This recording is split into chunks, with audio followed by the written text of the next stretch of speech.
सिंदूरी इश्वक भाग 3। ग्वालियर मध्य प्रदेश। सुबह का वक्त। प्राक्षी किचन में अपने लिए चाय बना रही थी।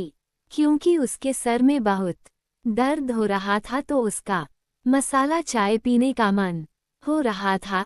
तभी कोई धीरे से किचन में आकर उसके पीछे खड़ा हो जाता है। किसी की आहट अपने पीछे पाकर प्राक्षी एकदम से चौंक जाती है। जैसे ही वो पलटती है उसकी आंखें हैरानी से बड़ी हो जाती हैं, क्योंकि उसके पीछे समीर खड़ा हुआ था। समीर को देखकर प्राक्षी पीछे की तरफ खिसकते हुए बोली, आपा यहाँ क्या कर रहे हैं? आप बाहर जा दे। समीर से प्राक्षी को डर लग रहा था। समीर ने गंदी मुस्कान मुस्कुराते हुए कहा, अरे आप भी ना भाभी कैसी बातें करती है। आप अच्छी तरह से जानती हैं, जब तक आपका ये ब्यूटीफुल फेस मैं देख नहीं लेता मुझे कहाँ सुकून मिलता है। अब देखिए ना, ध्रुव भाई के जाने से आपको अकेलापन तो फील होता ही होगा, उनकी कमी तो आपको खलती ही होगी। आप ना इतनी खूबसूरत हैं कि आपके चेहरे पर मुझे ये उदासी अच्छी नहीं लगती है। आप एक मौका तो दीजिए मुझे, आपकी ये उदासी आपर की तन्हाई को दूर करने का। आपकी लाइफ में ध्रुव भाई की कमी को पूरा कर दूंगा मैं, फिर आप भी खुश मैं भी खुश। समीर की बदतमीजी पर प्राक्षी को इतना गुस्सा आता है कि वो समीर के गाल पर एक झन्नाटेदार थप्पड़ रसीद कर देती है, जिससे समीर का चेहरा एक तरफ झुक जाता है। प्राक्षी ने गुस्से में समीर की तरफ अपनी फिंगर पॉइंट करके कहा, अपनी हद में रहना शर्म नहीं आती? मुझसे बदतमीजी करते हुए दोबारा मुझसे अगर बदतमीजी की तो दादू से तुम्हारी शिकायत कर दूंगी। जैसे ही प्राक्षी किचन से बाहर जाने लगती है, वैसे ही समीर गुस्से में उसकी कलाई पकड़कर प्राक्षी को किचन की वॉल से लगा देता है। फिर गुस्से में प्राक्षी को देखकर बोला, तेरी औकात नहीं है कि तू मेरे सामने खड़ी भी हो पाए, फिर तेरी हिम्मत कैसे हुई मुझे थप्पड़ मारने की? अभी तक प्यार से समझा रहा था, लेकिन तुझे शायद प्यार से कही गई बात समझ नहीं आती। आज तुझसे मैं इस थप्पड़ का बदला पूरे ब्याज सूद समेत लेकर रहूंगा। आज के बाद तू मेरे सामने बोलने लायक नहीं बचेगी। समीर गुस्से में प्राक्षी के होठों की तरफ झुकने लगता है। उसे किस करने के लिए प्राक्षी समीर को खुद से दूर करते हुए बोली, समीर छोड़ो मुझे। अगर तुमने मेरे साथ कुछ भी गलत किया तो तुम्हारे लिए अच्छा नहीं होगा। प्राक्षी बहुत ज्यादा रो रही थी। वो अपनी पूरी ताकत से समीर को खुद से अलग करने की कोशिश कर रही थी, लेकिन समीर ने उसके दोनों हाथों को अपने हाथों में मजबूती से पकड़ा हुआ था। जब से ध्रुव की मौत हुई थी, तब से ही समीर अक्सर प्राक्षी को अकेला देखकर उससे बदतमीजी करने लगता था, लेकिन स्नेहा सही टाइम पर आकर प्राक्षी को बचा लेती थी। लेकिन आज तो समीर ने लिमिट ही क्रॉस कर दी थी। प्राक्षी ने चिल्लाते हुए समीर से कहा, छोड़ो मुझे।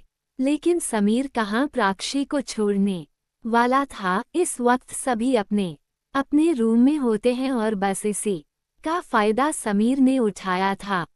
प्राक्षी रो रही थी, चिल्ला रही थी, लेकिन कोई भी उसकी आवाज सुनने वाला नहीं था। समीर जैसे ही प्राक्षी के होंठों को छूने वाला होता है, वैसे ही प्राक्षी अपना घुटना मोड़कर समीर के प्राइवेट एरिया में मार देती है, जिससे समीर एक तेज दर्द के साथ कराह उठता है। उसकी पकड़ प्राक्षी पर ढीली पड़ जाती है और इसी का फायदा उठाकर प्राक्षी समीर को खुद से दूर धकेल कर किचन से बाहर भाग जाती है।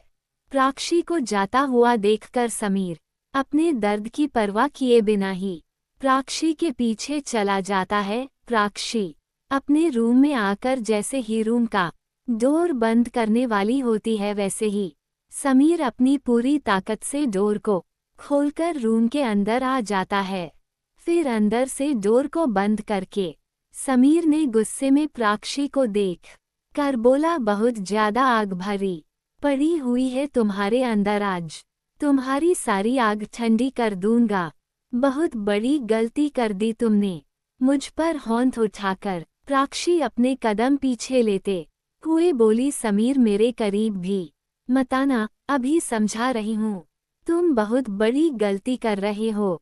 अगर तुमने मुझे टच भी किया तो मैं खुद की जान के साथ साथ तुम्हारी जान ले लूंगी। समीर गंदी हंसी हंसते हुए बोला, पहले खुद को मुझसे तो बचा लो, फिर मुझे मारने की सोचना।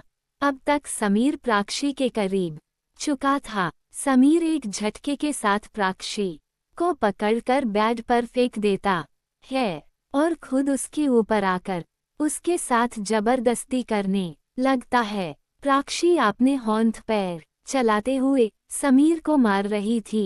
प्राक्षी ने चिल्लाते हुए कहा, छोड़ो मुझे, लेकिन समीर पर कहा फर्क पड़ने वाला था। समीर अपने दोनों हाथों से प्राक्षी के हाथों को पकड़ कर बेड पर दबा देता है। समीर अपने होंठ प्राक्षी के होंठों की तरफ ले जाते हुए उसे किस करने की कोशिश करता था, लेकिन प्राक्षी रोते हुए अपना चेहरा दूसरी तरफ कर लेती है, जिससे समीर प्राक्षी को किस नहीं कर पाता है। समीर अपने एक होंठ से प्राक्षी का चेहरा पकड़कर अपनी तरफ करता है। प्राक्षी समीर से छूटने की कोशिश कर रही थी, लेकिन खुद को छुड़ा नहीं पा रही थी। आज उसे धूप की बहुत याद आ रही थी कि काश अगर धूप जिंदा होता, उसके साथ होता तो समीर उसके साथ बदतमीजी ना कर रहा होता। प्राक्षी अपने आप को बहुत ज्यादा हारा हुआ महसूस कर रही थी। जैसे ही समीर प्राक्षी के होंठों पर अपने होठ रखने वाला होता है, वैसे ही कोई पीछे से उसकी गर्दन को पकड़कर उसे प्राक्षी से एक झटके में अलग कर देता है। उस इंसान को देखकर समीर की आंखें डर और हैरानी से बड़ी हो जाती हैं।